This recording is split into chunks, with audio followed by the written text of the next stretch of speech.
What's up, Podfic Listeners? This is Chapter 3 to Life is Rough, but I'm so fortunate to have met you. Enjoy and leave a comment of what you guys think of this episode. Hey, Sprout, do you think you can do us a favor tomorrow night? Shouta asked one morning over breakfast, watching Izuku shovel eggs into his mouth and making a mental note to have Hisashi put a second helping in his lunch that day. They had at least some control to be able to help Izuku have breakfast and lunches, but they didn't know what he did for dinners. At least a second helping could be enough to keep his little belly full overnight, or perhaps could be saved for dinner. Beneath the table, Teddy was scavenging for scraps.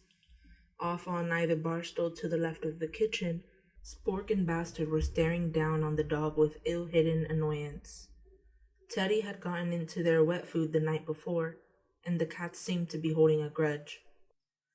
When Izuku nodded, Shouta continued, "It's Hizashi's birthday tomorrow, so we'll be out all night with some friends. Would you be willing to stay here overnight to watch Teddy?" "We've never left him overnight by himself before," Hisashi explained as he piled more rice onto Izuku's plate. "And he has a bad habit of attacking Sho's shoes, so we're anxious to leave him alone for too long." But Hisashi hadn't needed to pry or butter the child up, because Izuku's eyes were already glistening with excitement. "Yeah, yes, 1,000,000 times yes. Mr. Teddy and I are gonna have so much fun." Izuku threw a fist in the air, and a bit of egg flew off the chopsticks in his hand. Teddy lunged for the food, knocking into Shota's chair and nearly sending the man flying. He quickly caught his balance, shooting a red-eyed glare at the dog that did absolutely nothing. Izuku giggled, though, which made it not all for naught. "Okay," Hisashi clapped his hands together, grinning. "But I need you to let your dad know that you'll be over here, okay? And maybe you should ask his permission to stay the night." Izuku shrugged and said, "He won't care. He won't be home anyways." Hisashi bit his lip, exchanging a long glance with his husband, but Shouta didn't react. The underground hero may have been compiling evidence against the supposed abuse and definite neglect in the Midoriya household. But he had sworn to Izuku he would stop prying about the boy's home life. It was also frustrating, knowing that the child was so close to their home, to safety, to love, and yet still so far. Izuku was a Midoriya, not an Aizawa or a Yamada. They couldn't do anything, even as pro-heroes, unless the boy valiantly came to them and said he was being abused. They could try and wheedle it out of him, but the couple was worried about pushing Izuku too far and having him run away out of fear. They could be of no use to the child if he wouldn't talk to them after all. They just had to show Izuku they were trustworthy, and then everything would work out in the end. "It's so cool that our birthdays are in the same month, Mr. Zashi," Izuku exclaimed happily as he not so surreptitiously fed Teddy a piece of chicken under the table. Shouta lightly nudged the child's shin with a sock toe, and Izuku giggled and squirmed. "They are they?" Hisashi grinned. "What day is your birthday, Izuku?" "The 15th, Izuku chirped back, kicking his little feet in the air and laughing when Spork ran under them, purring to be petted. "Oh, that's a Saturday," Hisashi exclaimed, matching Izuku's enthusiasm right back. "Saturday is the perfect day for a birthday. Do you have anything fun planned?" The kicking of his feet slowed, and Izuku looked down at his plate with a bit of a muted frown. He didn't seem quite upset, just contemplative. "Not really. Dad won't be home, and I don't really, I don't have friends, really." Then, to Hisashi's horror and Shota's resignation, Izuku shrugged. "It's not a big deal anyways. I'm only turning 9. And hell, what kind of soon-to-be 9-year-old didn't get excited for their birthday? Well, Shouta supposed, the kind that has nothing to look forward to. When Hisashi tried to meet his husband's eyes again, Shouta acquiesced and gave a subtle nod. "Well, buddy," Hisashi started slowly, "what if we all went to the park that day? We can take Teddy with us. Oh, and I can make us some snacks and some cake, and we can buy some soap.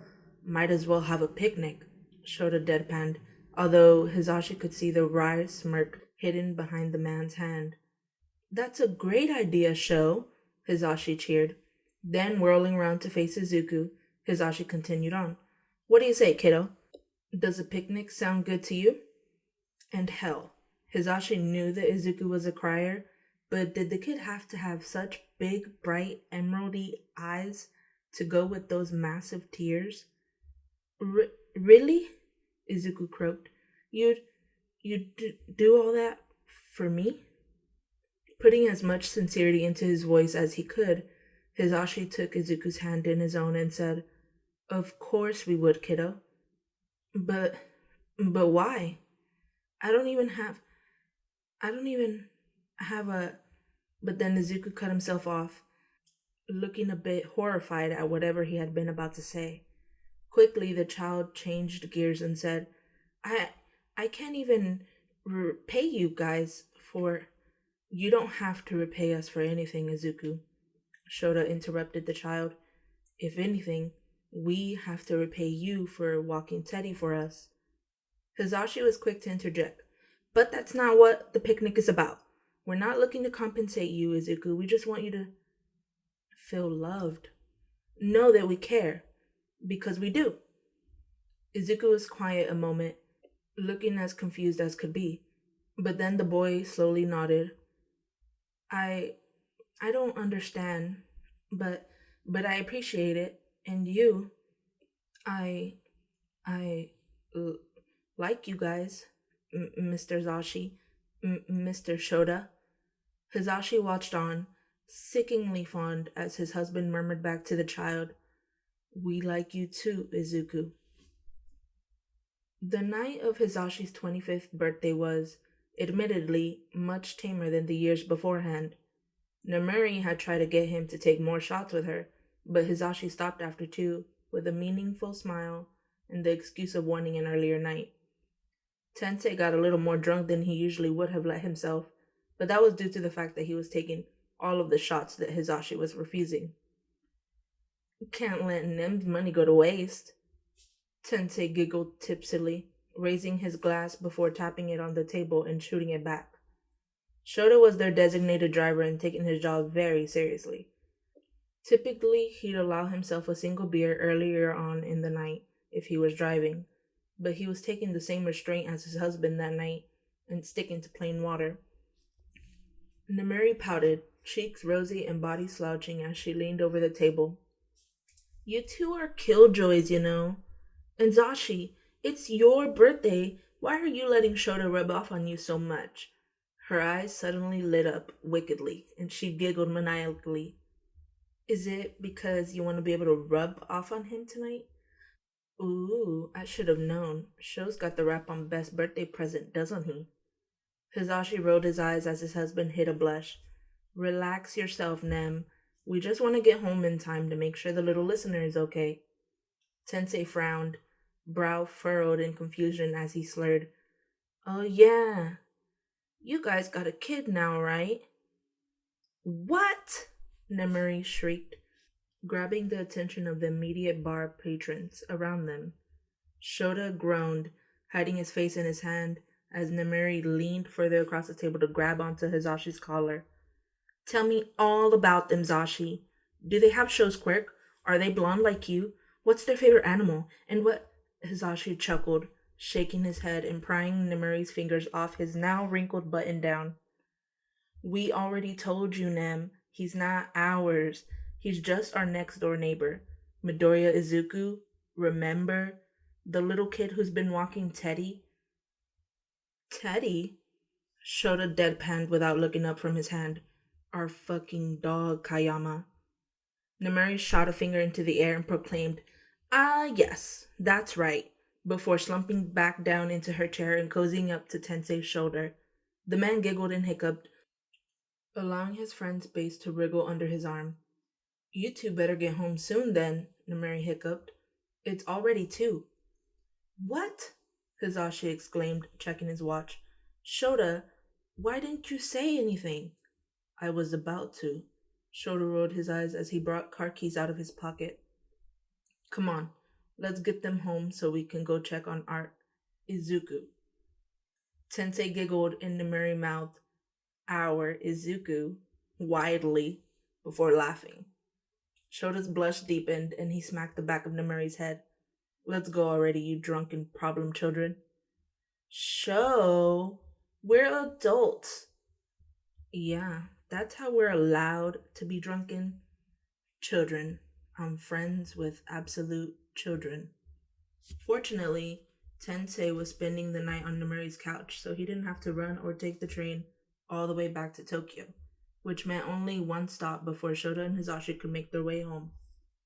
Upon entering their apartment, the couple was greeted by a meowling sporkin bastard. Teddy's head popped up sleepily from the front of the couch. He gave a tiny woof, as if trying to keep quiet, before settling his head back down atop a nest of green curls. Hisashi grinned as he crept around the couch, leaving Shota to go put their things away in the bedroom.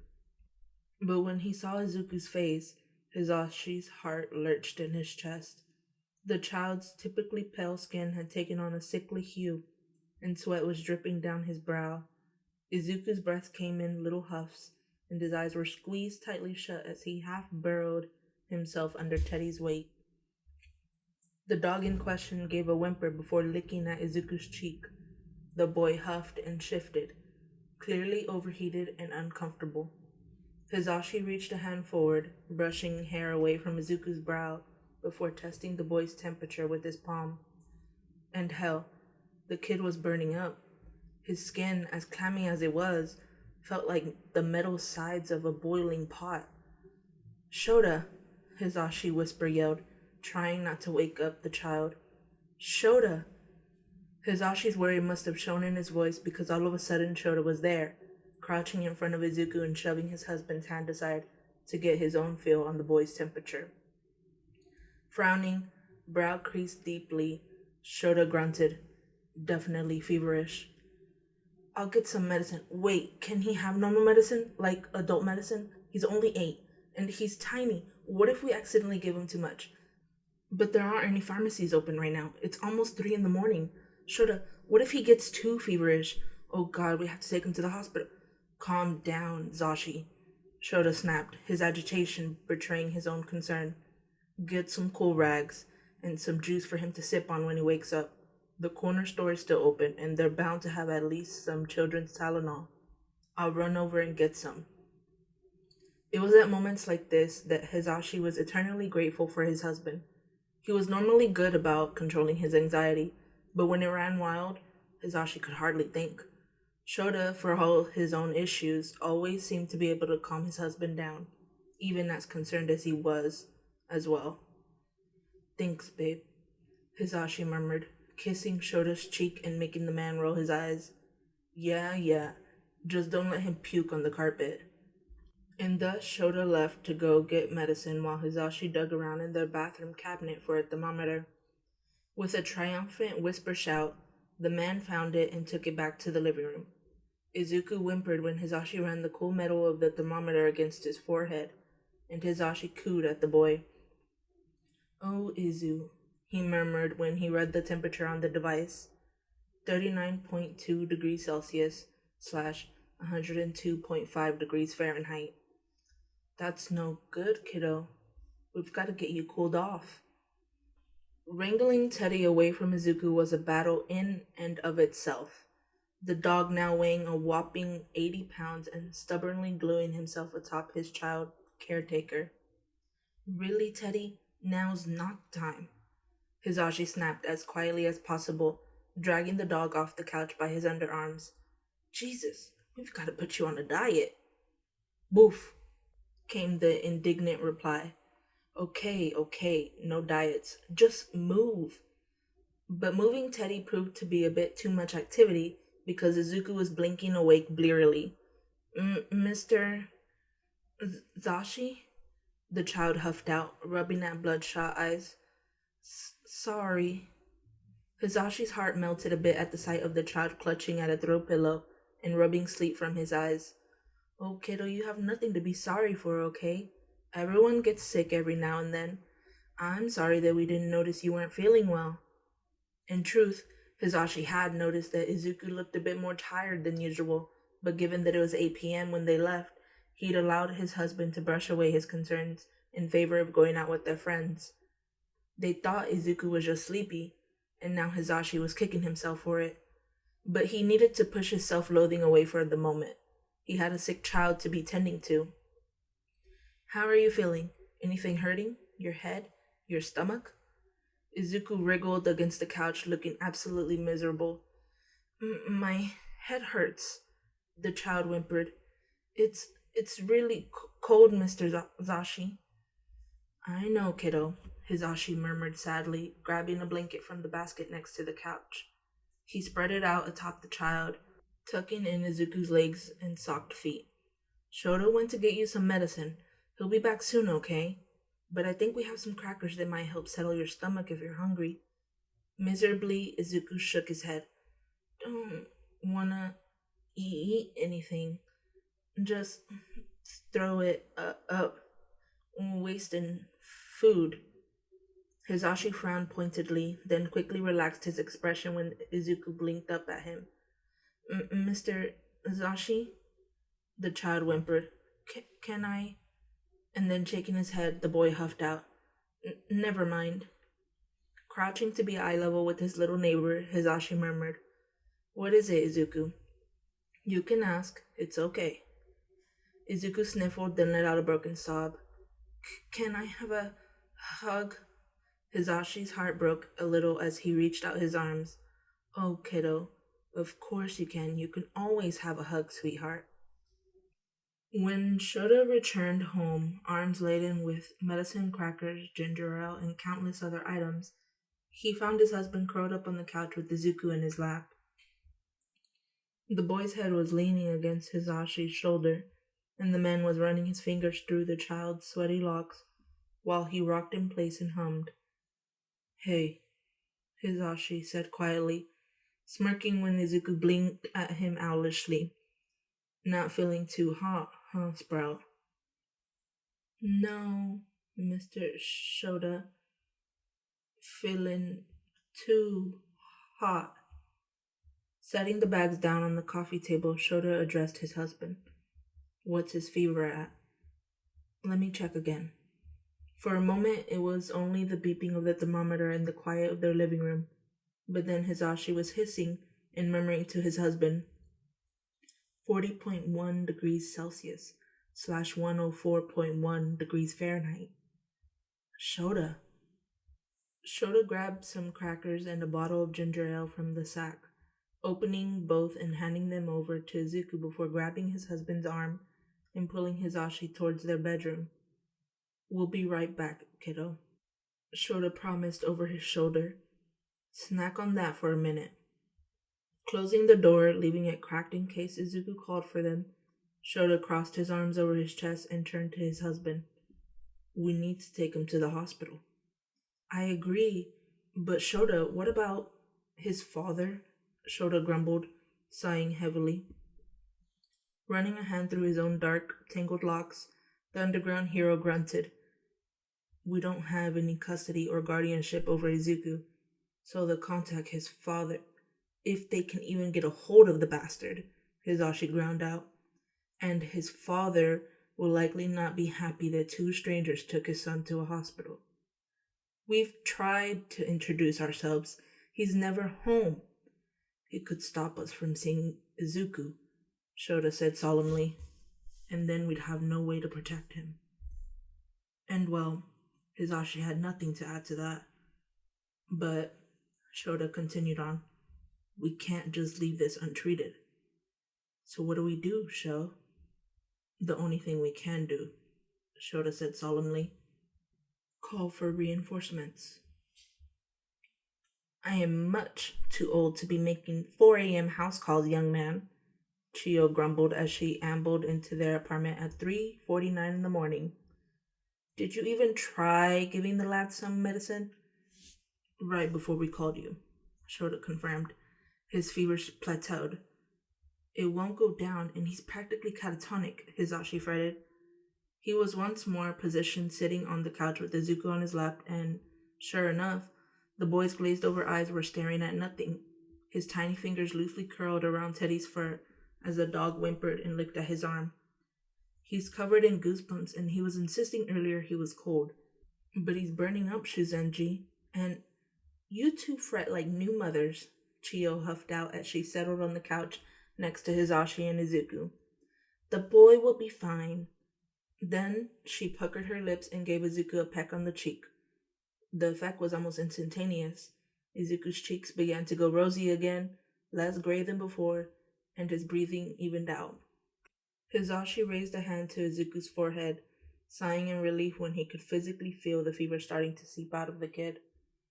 Thank you, Shuzenji, he said emphatically. Yes, Shota nodded his agreement, brushing some hair from Izuku's face. Thank you. We owe you one. 2, 5, 20. You two owe me plenty more than one, young man. Chiyo chided the hero in response. And then, just as quickly as she had arrived, Recovery Girl left, sweeping out of the apartment with a huff.